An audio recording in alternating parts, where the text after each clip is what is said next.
10 ವರ್ಷ 10 ವರ್ಷದಿಂದ ನೀವು ನನ್ನನ್ನು ಪರಿಚಯ ಮಾಡ್ಕೊಂಡಿಲ್ಲ ಅಂತ ಹೇಳಿದ್ರೆ, ಒಂದು ನಿಮಗೂ ನನಗೂ ಯಾವುದೇ ಥರ ಸಂಬಂಧ ಇರಲಿಲ್ಲೇನೋ, ನಿಮಗೆ ನನ್ನಿಂದ ಆಗಬೇಕಾಗಿದ್ದೇನು ಇರಲಿಲ್ಲೇನೋ, ಬಟ್ ನನಗೆ ನಿಮ್ಮಿಂದ ಆಗಬೇಕಾಗಿರೋದು ಏನೂ ಇರಲಿಲ್ಲೇನೋ, ಅದಕ್ಕೆ ಪರಿಚಯ ಇಲ್ಲ ಅಷ್ಟೇ. ಬಟ್ 2014ರಿಂದ ಇವತ್ತಿನವರೆಗೂ ಪೆಟ್ ಇಂಡಸ್ಟ್ರಿಗೆ ನನ್ನ ಕೊಡುಗೆ ಏನಿದೆ, ನಾನು ಏನೆಲ್ಲ ಮಾಡ್ತಾ ಬಂದಿದ್ದೀನಿ, ಅದು ನೀವು ನನ್ನ ಪ್ರೊಫೈಲ್ ನೋಡಿದ್ರೆ ಗೊತ್ತಾಗ್ತದೆ.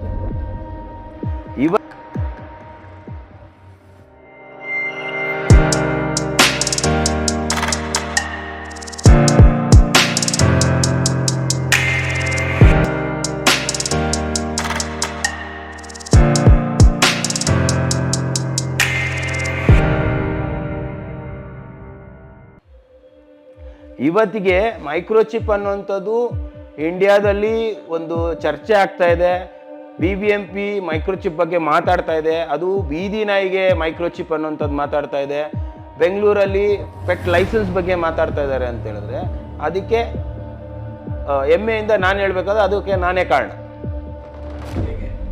ಸರ್. ಇದೇ 2014ರಿಂದ ಈ ಒಂದು ಬೀದಿ ನಾಯಿಯಲ್ಲಿ ನಿಮಗೆ ಖರ್ಚಿನ ವಿಚಾರ ಮಾತಾಡಿದಾಗ ಅಲ್ಲಿ ನಿಮಗೆ 2 ಪ್ರೋಗ್ರಾಮ್ ಬರ್ತದೆ. ಒಂದು ರೇಬಿಸ್ ವ್ಯಾಕ್ಸಿನೇಷನ್ ಬರ್ತದೆ, ಆಮೇಲೆ ಎರಡನೇದು ನಿಮಗೆ ಅನಿಮಲ್ ಬರ್ತ್ ಕಂಟ್ರೋಲ್ ಅಂತ ಹೇಳಿ ಬರ್ತದೆ. ನೀವು ಅದ್ರದ್ದು ಎಂಟೈರ್ ಪ್ರಾಸೆಸ್ ನೋಡಿದ್ರೆ ನಿಮಗೆ ಬೇಜಾರಾಗಿ ಹೋಗ್ತದೆ. ಈ ಬೀದಿ ನಾಯಿ ಹೆಸರು ಹೇಳ್ಕೊಂಡು ಇಷ್ಟೊಂದೆಲ್ಲ ಲೂಟಿ ಮಾಡ್ತಾರ ಇವರು ಅಂತ ಅನ್ನಿಸ್ತದೆ. ಯಾವ ಥರ ಅದೇ ನಾಯಿನ ತಗೋಗ್ತಾರೆ, ಒಂದು ರೇಬಿಸ್ ಇಂಜೆಕ್ಷನ್ ಕೊಡ್ತಾರೆ, ಬಿಟ್ಟಿದ್ದಾರೆ. ಅದಕ್ಕೆ ಏಜ್ ಏನು, ತಿರ್ಗಾ ನೆಕ್ಸ್ಟ್ ಯಾವಾಗ ಡೋಸೇಜ್ ಕೊಡಬೇಕು ಏನು, ಅದು ಯಾವುದೂ ಟ್ರ್ಯಾಕ್ ಇಲ್ಲ ಅವ್ರ ಹತ್ರ. ಎರಡನೇದು ಇದೇ ನಾಯಿನ ತಗೋಗ್ತಾರೆ, ಅನಿಮಲ್ ಬರ್ತ್ ಕಂಟ್ರೋಲ್ ಪ್ರೋಗ್ರಾಮ್ ಅಂತ ಹೇಳ್ಬಿಟ್ಟು ಅದನ್ನು ಆಪ್ರೇಷನ್ ಮಾಡಿ ಬಿಡ್ತಾರೆ. ಅಲ್ಲಿ ಬಿಲ್ಲಿಂಗ್ ಹೆಂಗಾಗುತ್ತೆ ಗೊತ್ತಾ ಸರ್? ನಾಯಿನ ಹಿಡ್ಕೋಗೋರ್ಗೊಂದು ಕಾಸು, ಅದನ್ನು ತಗೋಗಿ ಡಾಕ್ಟ್ರಿಗೆ ಬಿಟ್ಟು ಬಂದಾಗ ಒಂದು ಕಾಸು, ಆ ಡಾಕ್ಟ್ರು ಅದಕ್ಕೆ ಆಪ್ರೇಷನ್ ಮಾಡಿದಾಗ ಒಂದು ಕಾಸು, ಆ ಆಪ್ರೇಷನ್ ಮಾಡಿ ಅದನ್ನು ರಿಕವರಿ ಆಗೋಕ್ಕೆ 3 to 6 days ಅವರಲ್ಲೇ ಇಟ್ಕೋಬೇಕು ಕೆನಲು, ಅದಕ್ಕೊಂದು ಕಾಸು.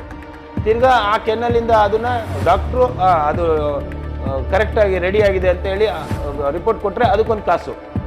ಅವನು ಅದನ್ನ ಎತ್ಕೊಂಬಂದು ತಿರ್ಗಾ ಎಲ್ಲಿ ಹಿಡ್ಕೊಂಬಂದಿದ್ದ ಅಲ್ಲಿಗೆ ವಾಪಸ್ ಬಿಡೋದಕ್ಕೆ ತಿರ್ಗಾ ಕಾಸು. ಸೊ ಒಂದು ನಾಯಿನ ನೀವು ಆಪ್ರೇಟ್ ಮಾಡಿ ವಾಪಸ್ ಬಿಡೋಷ್ಟರಲ್ಲಿ ನಿಮಗೆ ಖರ್ಚು ಬೀಳುವಂಥದ್ದು 6,500 ರೂಪಾಯಿ ಬೀಳುತ್ತೆ. ಎಷ್ಟು ಬೀಳುತ್ತೆ? 6,500 ರೂಪಾಯಿ ನಿಮಗೆ ಖರ್ಚು ಬೀಳುತ್ತೆ ಒಂದು ನಾಯಿಗೆ ಆಪ್ರೇಷನ್ ಮಾಡಬೇಕು ಅಂತ ಹೇಳಿದ್ರೆ.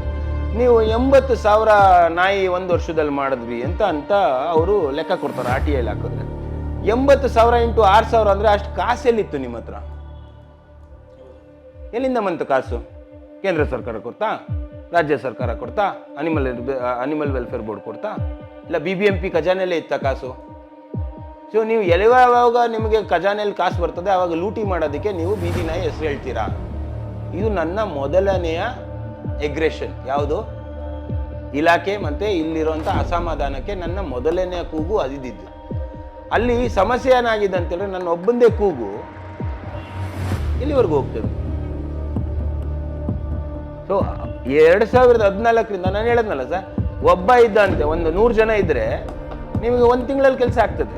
ನೀವು ಒಬ್ಬರೇ ಮಾಡ್ತೀನ ಅಂತ ಅದೇ ಕೆಲಸ ಅದು 1 ವರ್ಷ ಹಿಡಿಯುತ್ತೆ. ಸೊ ನಾನು ಈ ವಿಚಾರನ ಮೈಕ್ರೋಚಿಪ್ಪು ಮತ್ತೊಂದೊಂದು ಯಾಕೆ ಮಾತಾಡ್ತಾ ಇದ್ದೀನಿ ಅಂತ ಹೇಳಿದ್ರೆ, ಸ್ವಾಮಿ ಅದೊಂದು ಡಾಟಾಬೇಸ್ ಇರಲಿಲ್ಲ. ಈ ನಾಯಿಗೆ ಲಾಸ್ಟ್ ಟೈಮ್ ಯಾವಾಗ ವ್ಯಾಕ್ಸಿನೇಷನ್ ಮಾಡಿಸಿರಿ, ಯಾವಾಗ ಆಪ್ರೇಷನ್ ಮಾಡಿಸಿದ್ರಿ, ಯಾವ ಡಾಕ್ಟ್ರು ಆಪ್ರೇಷನ್ ಮಾಡಿದ್ರು, ಯಾವ ವಾರ್ಡಲ್ಲಿ ಯಾವ ದಿನಾಂಕದಲ್ಲಿ ಇದನ್ನು ಹಿಡ್ಕೊಂಬಂದ್ರಿ, ಯಾವ ವಾರ್ಡಲ್ಲಿ ಯಾವ ದಿನಾಂಕಲ್ಲಿ ಇದನ್ನು ಬಿಟ್ರಿ, ಎಲ್ಲ ಡೀಟೇಲ್ಸ್ ಇರ್ತದಲ್ಲ ಮೈಕ್ರೋಚಿಪ್ಪಲ್ಲಿ. ಡಾಟಾ ಎಂಟ್ರಿ ಮಾಡಿ ಅಂತಾನೆ 2014ರಿಂದ ಮಾತಾಡ್ತಾ ಬಂದಿರೋದು. ಅದರದ್ದು ಆದ ಡೆವಲಪ್ಮೆಂಟ್ ಇದೆ. ಸೊ ಅಲ್ಲಿ ನಾನು ಪಟ್ಟಿದ್ದ ನನಗೆ ಸಿಕ್ಕಿದ್ದೊಂದು ಎಕ್ಸ್ಪೀರಿಯನ್ಸ್, ನಾನು ಪಟ್ಟಿದ್ದೊಂದು ಶ್ರಮ ಏನಿದೆ ಅದು ಬೇರೆ ಒಂದು ವಿಚಾರಗಳು ಇದೇ ಥರ ಇರುವಂಥ ಸಮಸ್ಯೆಗಳಲ್ಲಿ ಸುಧಾರಣೆ ತರೋದಕ್ಕೆ ಅನುಕೂಲ ಆಗ್ತದೆ ಅನ್ನೋ ಒಂದು ನಿಟ್ಟಲ್ಲಿ ನಾನು ಪಾಪ್ ಒನ್ ವಾಯ್ಸ್ ಫೌಂಡೇಶನ್ ಅನ್ನೋವಂಥದ್ದನ್ನ ಶುರು ಮಾಡಿಸಿದ್ದೆ.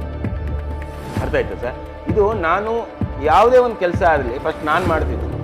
ನಾನು ಮಾಡಿದ್ದನ್ನು ನನ್ನಲ್ಲಿ ಆಗ್ತಿರೋಂಥ ತಪ್ಪು ಇನ್ನೊಂದು ಸರಿ ಮಾಡ್ಕೋಬೇಕಾಗಿರೋದನ್ನೆಲ್ಲ ನಾವು ಅದನ್ನು ಕಂಫರ್ಟ್ ಲೆವೆಲ್ಗೆ ತಂದು ಪ್ರೂವನ್ ಆದಮೇಲೆ ನಾವು 10 ಜನಕ್ಕೆ ಹೇಳೋದು. This is a way you can do it.